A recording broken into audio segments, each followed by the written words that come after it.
A non-Jewish friend asked me this week if the holidays were over. I replied with the most Jewish of answers. Kinda yes, kinda no.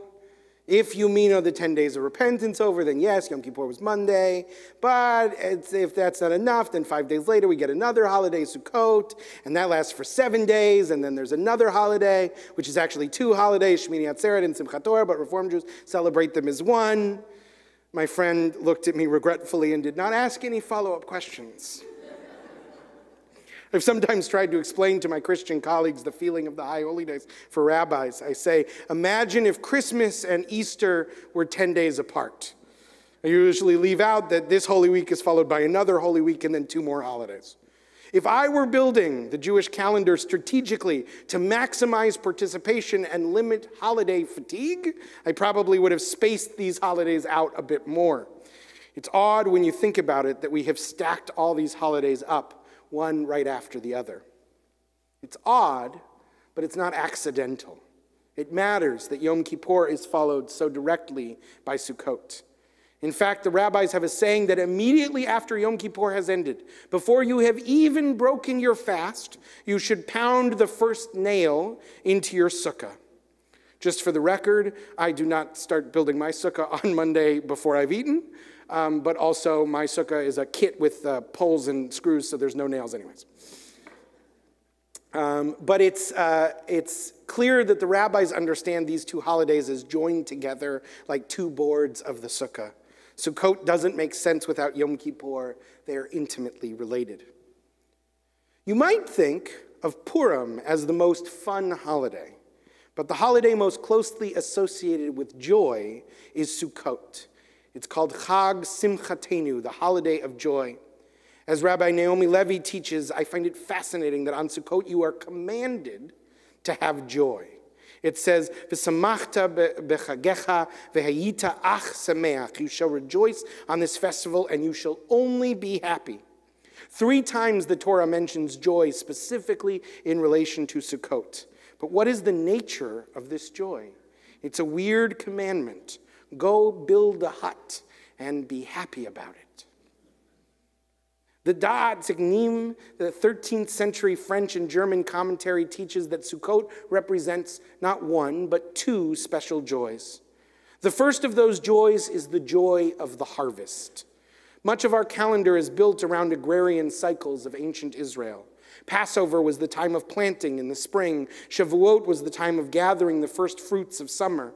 As Rabbi Alan Liu points out, while we rejoice at Passover, it is not a full joy because the spring seedlings are just about to come up and we don't know if they will make it to harvest or not. We rejoice at Shavuot, but it's only the early harvest, the time of the first fruits. And although there is a special joy in this, there is also anxiety. The full harvest won't be until fall, until Sukkot. But at Sukkot, there is no anxiety. There is nothing to hold back. There is only rejoicing. The full harvest has come. We have harvested the food that will sustain us through the winter and into the spring. The joy of the fall harvest is not about looking backwards at the summer, but looking forward. As the harvest approached, our ancestors analyzed everything. Did we plant enough seeds and in the right places? Was the earth ready to nourish and sustain them? Was there enough rain? But now the harvest has come. The analysis is over. We reap what we reap, and we know what the next months will look like. Even in a lean year, in a drought, there's joy in that movement from anxiety to knowing. In this way, it is intimately related to Yom Kippur.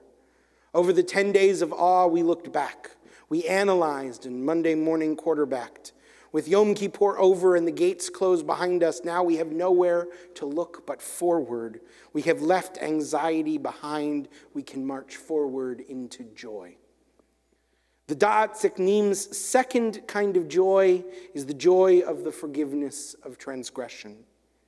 Maybe this is the catharsis of having survived the ordeal. We fasted and we apologized, we prayed our prayers, and we were forgiven. Now the fast is over and the bounty of the harvest is here, and we have lived to see it. What else can we use to describe this feeling but joy? But Rabbi Alan Liu suggests that the joy goes even deeper. It is the joy of being stripped naked, the joy of being flush with life, the joy of having nothing between our skin and the wind and the starlight, nothing between us and the world. We've spent the past many weeks acknowledging our brokenness, allowing ourselves to see what we won't usually look at, embracing the emptiness at the core of our experience, reducing our lives to a series of impulses that rise up and then fall away again. And we have even let the reins of denial slip a little. We have relaxed our fierce determination to ward off death at any cost. We have invited ourselves to entertain the possibility that we might die. This joy is accentuated by the sukkah itself. The sukkah cannot be a permanent structure. It has to be temporary. And the Jews were not known for our carpentry skills, with one obvious historical exception. The sukkah is by its nature flimsy. Its impermanence and instability is the reality of our lives that we came to accept in the waning hours of that long Yom Kippur day. Lou writes, "Now we sit flush with the world in a house that calls attention to the fact that it gives us no shelter. It is not really a house. It is the interrupted idea of a house, a parody of a house. One should leave Yom Kippur feeling changed. One should stumble out of synagogue after Ne'ilah with a new awareness that makes the world seem both vibrant and mysterious, having faced the truth that every day we are alive in this world is a surprise and a blessing. And before we even take a bite of food, we pound that first nail as if to say, 'This is my home now.' Yom Kippur says you can never go home again. Not really. Not if you did it right. Not to denial, not to false pretense, not to moving through your life blindly. The shaky sukkah is an admission that the security in which we were living before these high holy days was always an illusion. As Rabbi Alan Lew writes, the sukkah exposes the idea of a house as an illusion, the idea of a house that gives us security, shelter, haven from the storm. But no house can really offer us this. No building of wood and stone can ever afford us protection from the disorder that is always lurking all around us. No shell we put between us and the world can ever really keep us secure from it. This is joy. It might not sound like it at first, but this is a feeling that is deeper than happiness. This is more intense than the fun or frivolity of Purim. Joy is something we feel in our bones. Joy acknowledges the light and the dark, life and death. There is no denial in joy, only truth. The truth of the fullness of our lives, that they are brief and full of abundance. The rabbis of the Talmud made this observation that most human beings feel secure in their homes and anxious in the outside world, but the Jews are different. All year long, we have felt a little apprehensive in our homes, always waiting for the other shoe to drop, perhaps to have to pack up and leave. But then on Sukkot, when we're camped out in nature, in the flimsy structure we built just the other night when we were starving and probably shouldn't have engaged in construction projects, there we feel secure. There we feel joy. The rabbis relate this to a parable. There is a man who locks himself up at home for fear of robbers. No matter how many locks he puts on his door or how strong they are, he still lives in fear. But then one day he hears the royal procession of the king. Everyone is invited to join in the parade. Immediately the man opens his door and emerges joyously to join the procession. He knows that no harm can come to him while he is with the king, and so he goes wherever the king leads him, always with joy and faith. On Sukkot, having released the illusion of certainty, predictability, and security, now we can walk through the world with faith and the knowledge that we are not alone. Not alone because we walk the same path as every other human being, and not alone because we walk that path with God by our side. Even though our calendar started as an agrarian calendar, most holidays are also tied to some historical event. Passover is not just the spring planting, but also the festival of the Exodus from Egypt.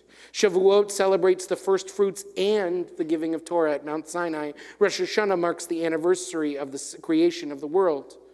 But as Rabbi Shai Held points out, Sukkot harkens back to no particular event at all. Sukkot is the holiday that celebrates the non-holiday, the yontif that delights in the whole, the sacred time that celebrates regular time, the festival that celebrates not the high points, but the morning after and the morning after that as well. After all the lofty rhetoric of the high holy days, Sukkot comes to bring us back to the everyday. Life may be forever changed, but life also goes on. So the mitzvah, the commandment of Sukkot, is to dwell in the sukkah, which means to eat or sleep there. In other words, to do the things that we have to do every day. We sit with family. We invite guests. We have an Oneg Shabbat with our community. As Rabbi Andy Gordon writes, how wonderful that after the deep introspection of the high holy days, we are commanded to spend an entire week focusing on living the Jewish value of joyfulness. Sukkot is a restart, an opportunity to move forward after the solemnity of Yom Kippur, and for an entire week, we celebrate the holiday with family and friends rather than in solitude. We can't have Sukkot without Yom Kippur, but you also can't have Yom Kippur without Sukkot. Time to return, it is time now. Time to return to life. Time to return to nature. Time to return to each other, time to return to ourselves, time to return to joy. May this week to come, this week of flimsy housing, be a time of renewed faith. May this week where we are exposed to the elements be a time where we are open to one another. And may all of us find in the week to come and the year to come unbridled, unambiguous, unparalleled joy. Ken Yehi Ratzon, Shabbat Shalom.